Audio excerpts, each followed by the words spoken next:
तुम्हाला तुम्ही जर गेलात, माझ्याकडे ते पुस्तक आहे, मी सिद्धार्थला दाखवलं. 1840 मध्ये त्यांनी पुस्तक लिहिलेलं आहे. त्या 1840 मधल्या पुस्तकामध्ये त्यांनी भाजाच्या लेणीच्या एका स्तूपाचं वरचं तो जो वेदिका पट्टी आणि ते जे कोरलेलं आहे ना, फोटोग्राफीपेक्षा अतिउत्तम त्यांनी केलेले आहे. आणि त्यांच्या पहिल्या पेजवर त्यांनी छापलेले आहे. अतिउत्तम म्हणजे एवढ्या मायन्यूट डिटेल्समध्ये. हे पण त्यांनी ते सगळं हे जे आहे ना, हे पूर्णपणे कोरलेलं आहे. तर हळूहळू ही शिल्पकला विकसित झालेली आहे. एवढा मोठा एका टाइम मध्ये नाही कोरलं, याला अनेक शतकं गेलेली आहे. म्हणजे इसवी सन पूर्व 3रं शतक ते इसवी सनाचं साधारण 1लं शतक किंवा 2रं शतक इथपर्यंत ही शिल्पकला बहरत गेली. ही इसवी सन पूर्व 1लं शतक ते इसवी सनाचं 1लं शतक असे 200 वर्ष या लेणीवर काम चाललं. आणि या 200 वर्षाच्या कामामध्ये जेव्हा सातवाहन आणि छत्रपती मध्ये भांडण चालू होतं, तेव्हा ही झालेली लेणी आहे. आणि त्याच्यामुळे इसवी सन पूर्व 1लं शतक ते इसवी सन पुष्यमित्र थोडा आणखी पुढे जातो. तो इसवी सन पूर्व 180 मध्ये जातो. 180 तो आणखी पुढे जातो. तर हे नंतरचं पिरियड आहे. तर आपल्याला इसवी सन पूर्व ते इसवी सन 1लं असं 200 वर्षांच्या मधल्या काळामध्ये ही लेणी झाली. आणि इथे बरेचसे ग्रीक आणि ग्रीकन्स लोकांचे इथं तुम्हाला शिलालेख बघायला मिळतात.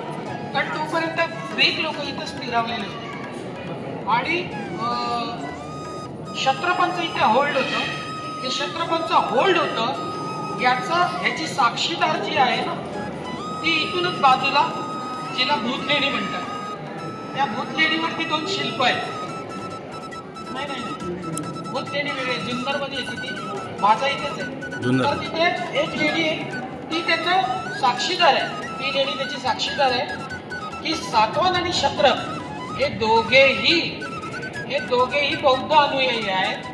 आणि हे दोघे आहेत ते कसं आपल्याला कळतं, तर शेवटी त्या प्रतीकांकडे तुम्हाला जावं लागतं. तर हे नागवंशीय राजे जे होते, हे आपल्या डोक्यावरती अभिमानाने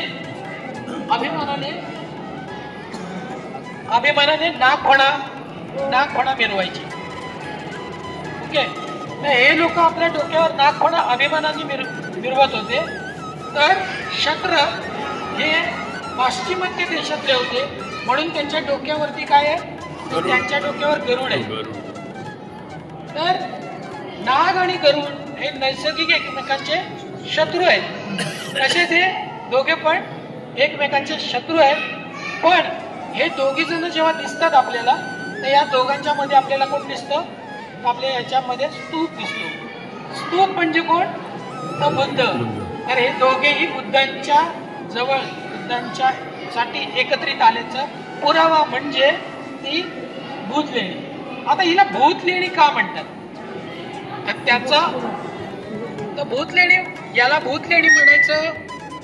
याला भूतलेणी म्हणायचं कारण एक आहे की तोपर्यंत भिक्खू संघ इथून निघून गेलेला होता लेण्यांवरून.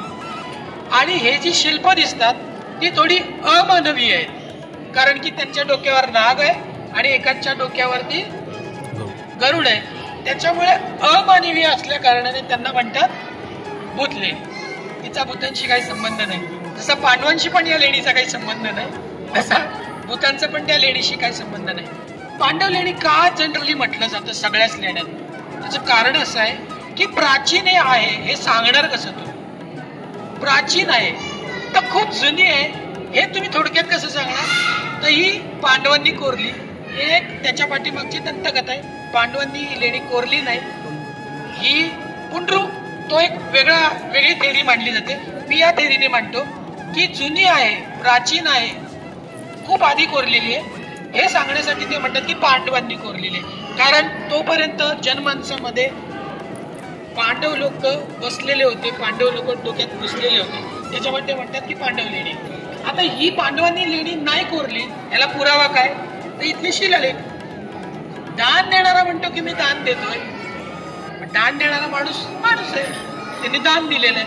तर आता जर असं म्हटलं की पांडवांनी लेणी दान दिली, तर बाहेर बुद्ध आहेत.